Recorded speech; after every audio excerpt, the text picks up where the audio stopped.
Assalamualaikum warahmatullahi wabarakatuh. Kami kelompok 6 akan mempresentasikan bab kami yang bertema perkembangan manusia. Mari diperhatikan dengan seksama ya teman-teman. Nah, perkenalkan, kami dari kelompok 6 yang terdiri atas 4 anggota, yakni Afia Hasnayanti, Griselina Ayu Sandra, Nur Sekarsari, dan Taruna Kusuma Praja, yang akan membawakan presentasi bab perkembangan manusia, mata kuliah Psikologi Umum 2. Nah, langsung saja dimulai presentasinya ya teman-teman. Perkembangan manusia dari sudut pandang psikolog. Bagaimana sih perkembangan manusia itu? Jika ditinjau dari sudut pandang psikolog, perkembangan manusia itu sebagai bentuk pola yang berkelanjutan serta perubahan yang terjadi pada individu selama ia menjalani hidup. Perkembangan manusia itu bisa terbilang sangat kompleks. Mengapa? Ya, karena perkembangan manusia itu hasil dari proses yang bertahap. Apa saja tahapnya? Dimulai dari proses fisik yang merupakan warisan gen dari orang tua, perubahan hormon selama pubertas, dan perubahan hormon selama menopause, perubahan struktur otak, tinggi badan, berat badan, dan kemampuan motoriknya. Nah, itu semua psikolog menyebut proses fisik yang bersifat biologis. Yang kedua, proses kognitif yang biasanya meliputi perubahan pola pikir, kecerdasan, dan juga bahasa. Seperti anak-anak yang mengamati objek berwarna-warni, mengenali angka, menghafal lagu, dan masih banyak lagi yang terkait proses kognitif dalam perkembangan ini. Yang ketiga, proses sosio-emosi yang tentunya meliputi perubahan emosi, relasi antar individu, dan perubahan dalam kepribadian, seperti bentuk kasih sayang, respon bayi pada ibunya, di mana itu menunjukkan peranan proses sosio-emosi dalam perkembangannya.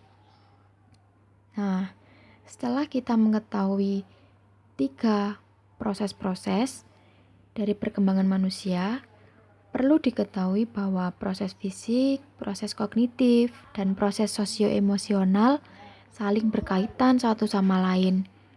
Dan memang perkembangan manusia itu perpaduan antara tubuh, pikiran, dan emosi yang tidak bisa dipisahkan. Lalu, bawaan dan lingkungan ternyata juga mempengaruhi perkembangan loh.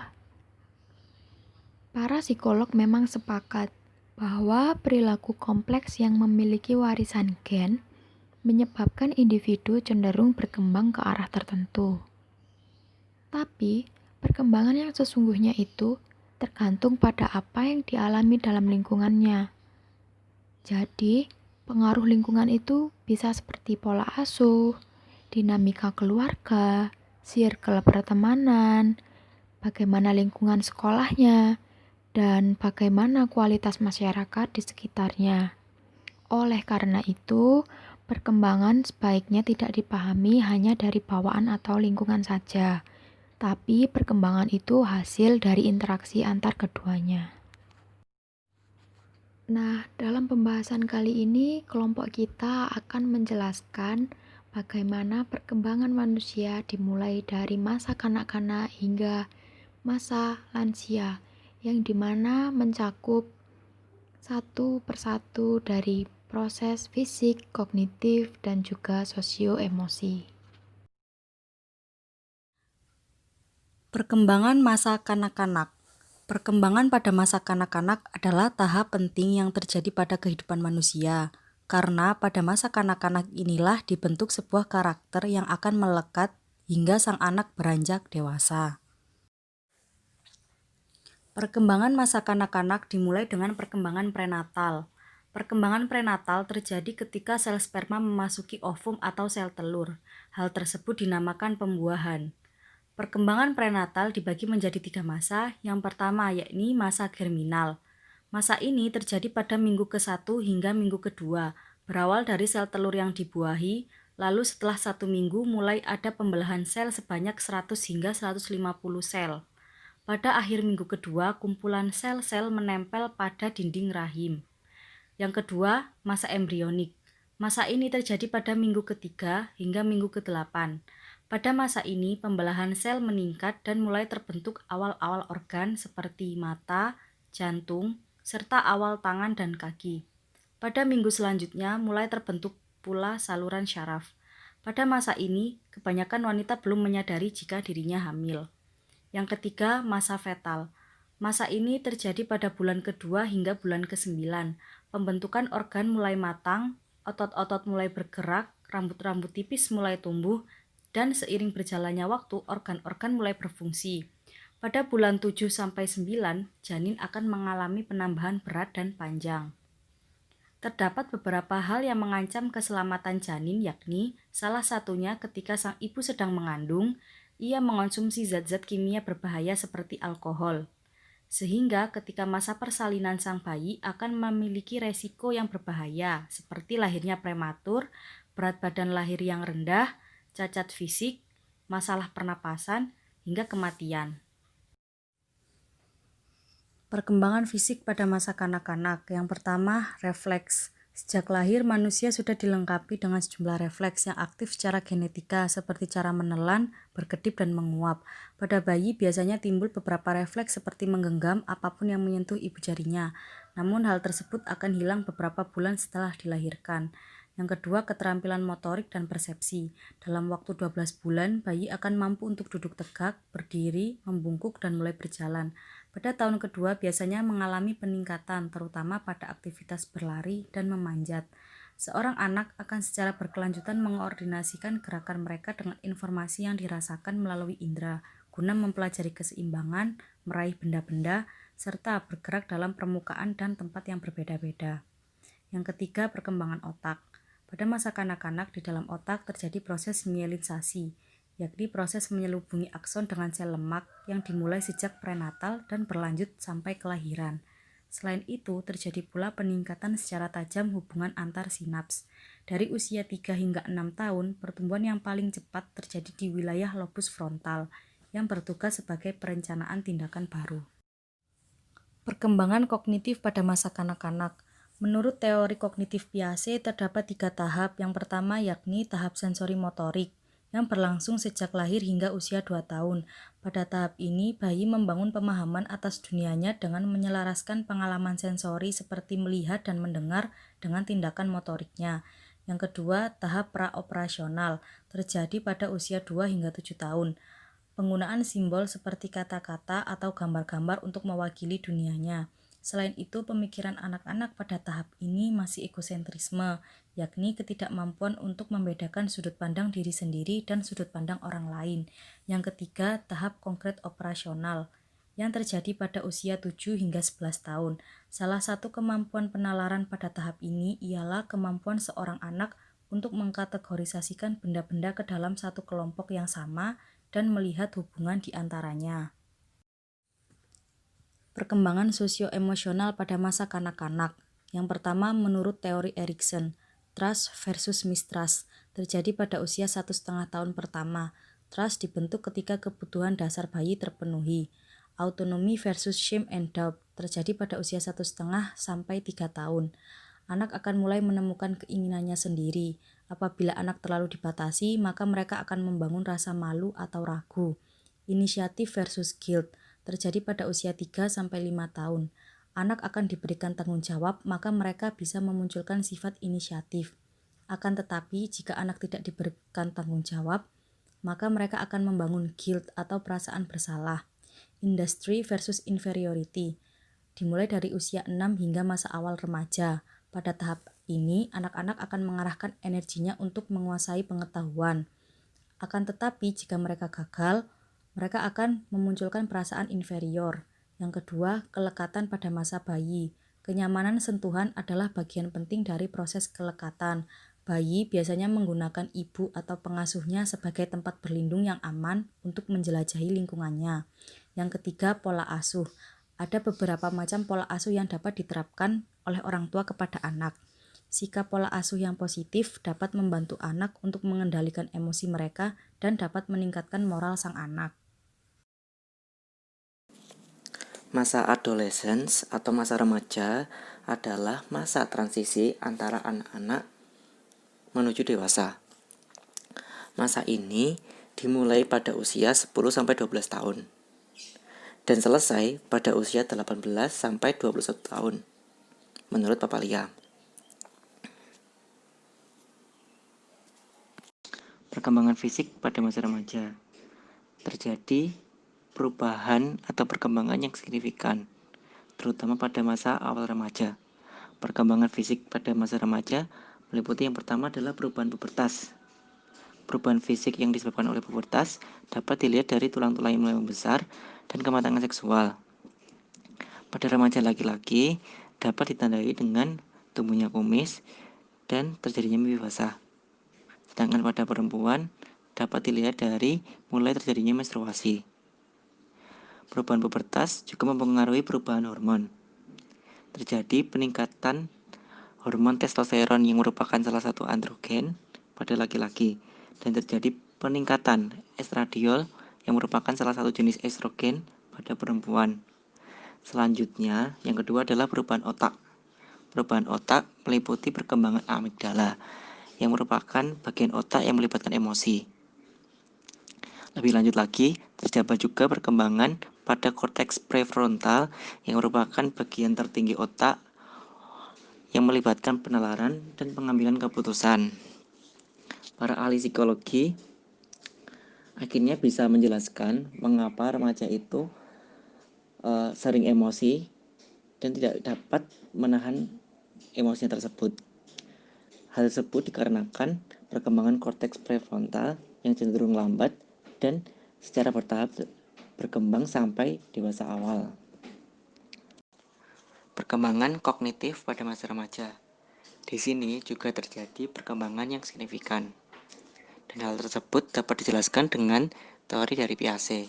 Menurut Piaget, remaja mengalami tahap operasional formal, yang dimana remaja mulai berpikir abstrak, idealis, dan logis.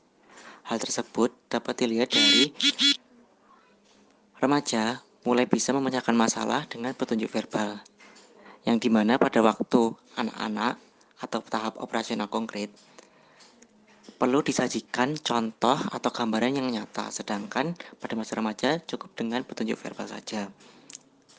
Selain itu, remaja juga mulai berpikir logis, yang dimana Piaget menamakan ini dengan penalaran hipotesis deduktif, yang merupakan kemampuan untuk menyelesaikan masalah dengan cara membuat hipotesis dan menyimpulkan cara yang terbaik. Perkembangan kognitif juga berkaitan dengan egosentrisme remaja. Remaja berpikir bahwa mereka itu unik, kebal, dan banyak orang yang memperhatikannya. Egosentrisme remaja berarti remaja merasa bahwa orang lain menyadari dan memperhatikan mereka daripada yang sebenarnya. Egosentrisme remaja ini yang perlu diperhatikan lebih adalah efek kerusakan dari aspek kekebalan. Jika termanifestasi dengan buruk, dapat menjadi perilaku yang buruk seperti kebut-kebutan, penggunaan narkoba, percobaan bunuh diri, dan seks bebas.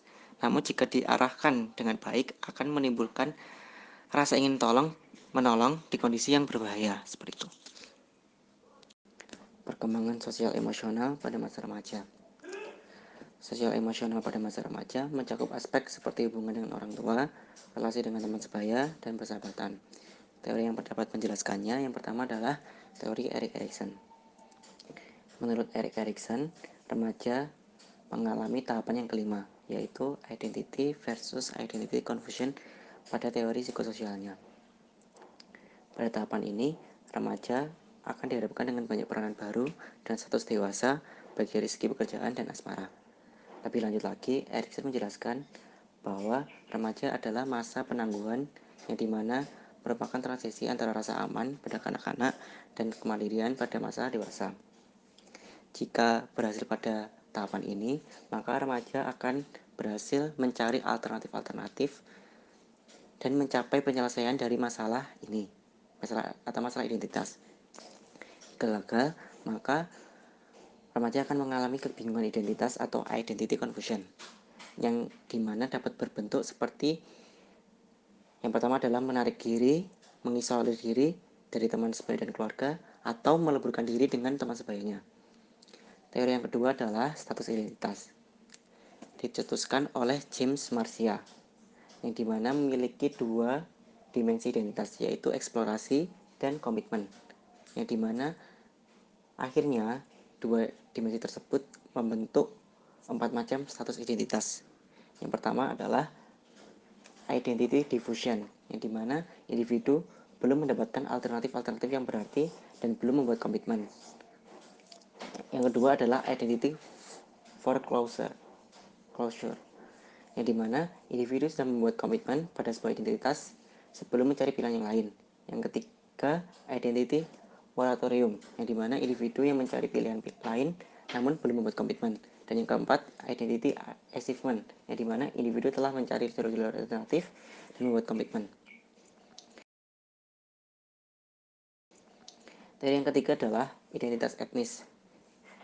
Tentunya remaja, apalagi yang tergabung dalam etnis minoritas, akan memiliki tantangan tersendiri dalam pengembangan identitas. Seperti contohnya, jika di Amerika Serikat terdapat etnis Asia Amerika, Afrika Amerika, dan Latin yang mencoba memiliki kebutuhan untuk menghadapi identitas etnis terhadap budaya Kaukasian atau kulit putih. Masalah yang timbul seperti etnis Asia Amerika memiliki tekanan untuk berprestasi secara akademi, yang merupakan perhatian utama dalam identitas mereka. Remaja putri Afrika Amerika mengkhawatirkan standar kecantikan karena warna kulit dan rambut mereka yang berbeda. Remaja Afrika Amerika putra memiliki ketakutan untuk didiskriminasi pada saat kerja nanti dan kebutuhan untuk terhindar dari gambaran yang negatif. Sedangkan remaja Latin seringkali menghadapi prasangka-prasangka yang ada. Teori yang keempat adalah orang tua dan teman sebaya. Remaja memiliki significant others yang cenderung mengarah kepada teman sebayanya.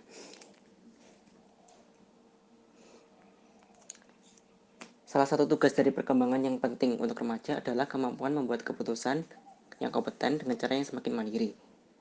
Peran orang tua di sini dapat menjadi sebagai manajer yang efektif dengan cara mampu menemukan informasi, melakukan kontak, membantu menyusun pilihan keturunannya, dan memberikan pengarahan.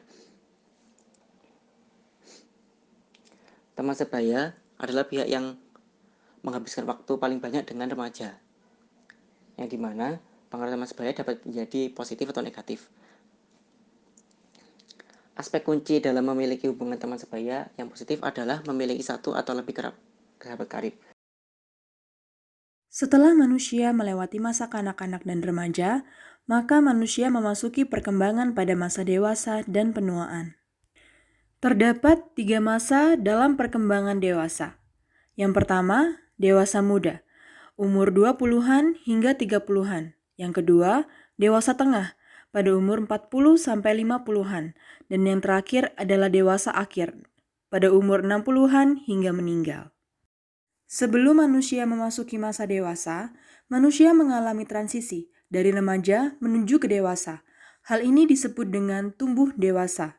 Biasanya terjadi pada usia 18 tahun sampai 25 tahun.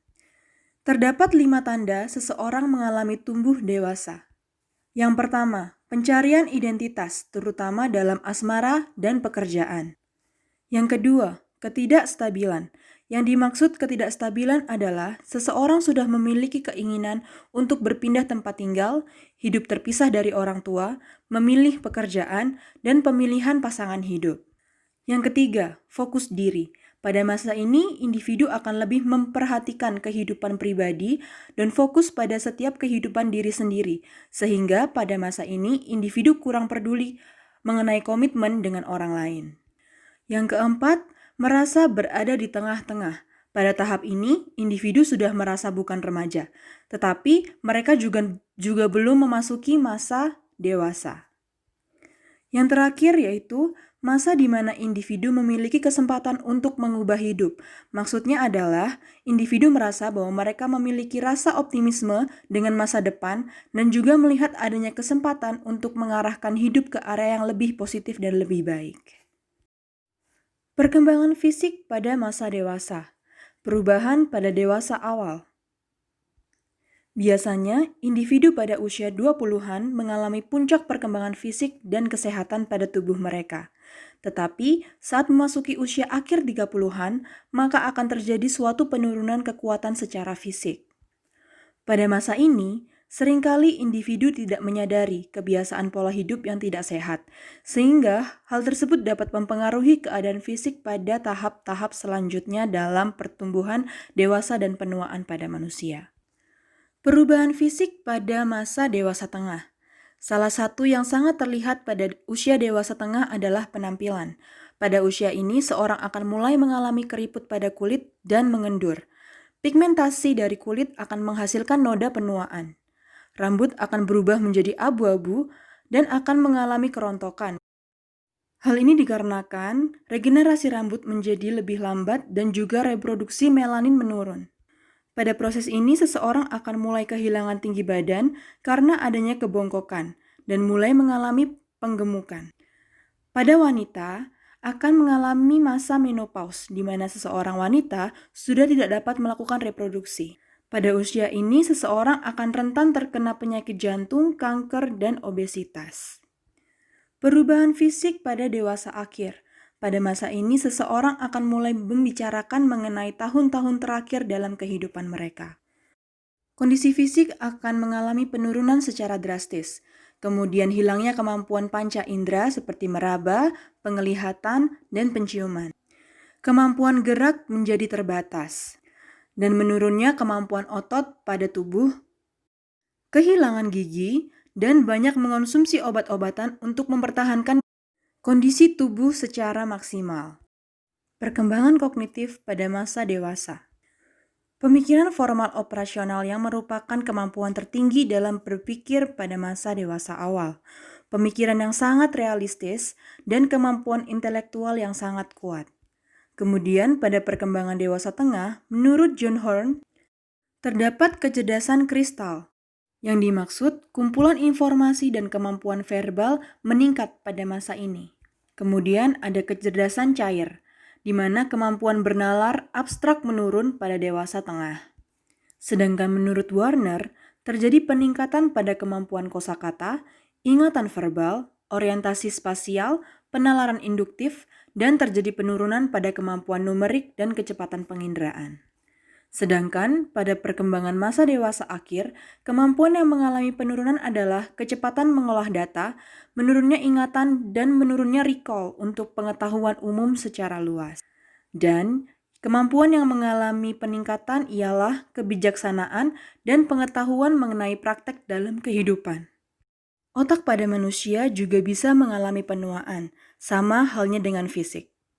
Suatu penelitian menyatakan bahwa sel otak dapat melakukan pembaharuan sel hingga usia 70 tahun saja. Pada masa dewasa akhir, sering terjadi penyakit atau kelainan yang dinamakan dengan Alzheimer. Alzheimer merupakan kelainan otak secara progresif dan tidak dapat dipulihkan. Alzheimer ditandai dengan adanya penurunan ingatan, kemampuan berbahasa, dan kemerosotan fisik secara perlahan. Hal ini disebabkan karena adanya peningkatan jumlah jaring atau protein yang menghambat fungsi neuron dan plak sisa pembuangan yang menumpuk pada saluran darah di otak, sehingga berdampak pada kemunduran otak dan penyusutan otak.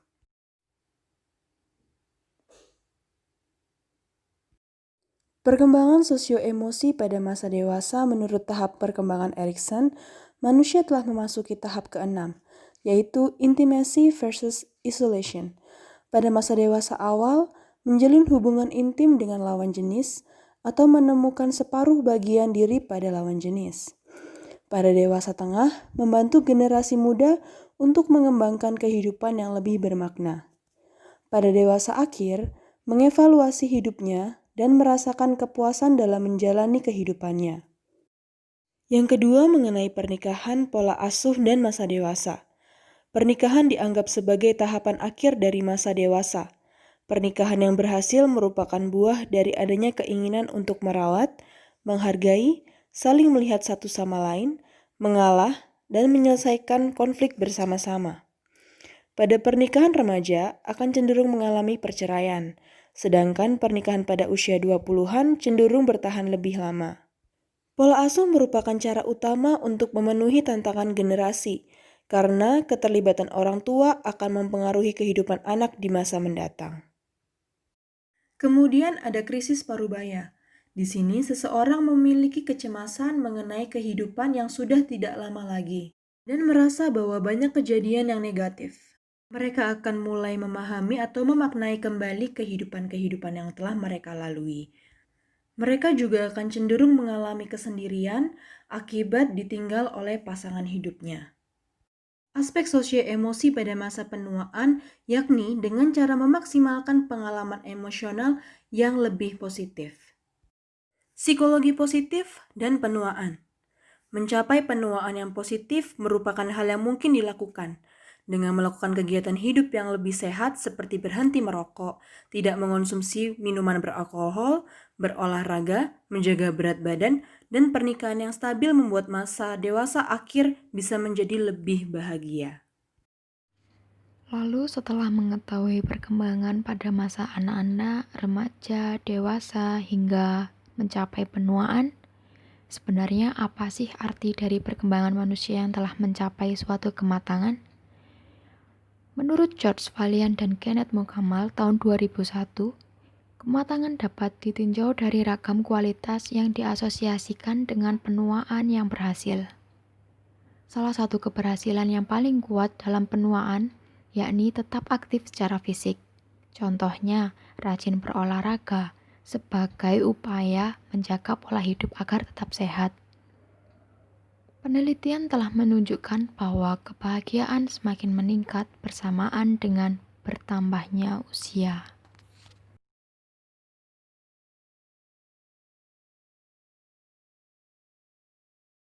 Demikian presentasi mengenai perkembangan manusia dari kelompok 6. Kami kelompok 6 mohon maaf apabila ada perkataan yang tidak berkenan. Semoga bermanfaat. Terima kasih. Wassalamualaikum warahmatullahi wabarakatuh.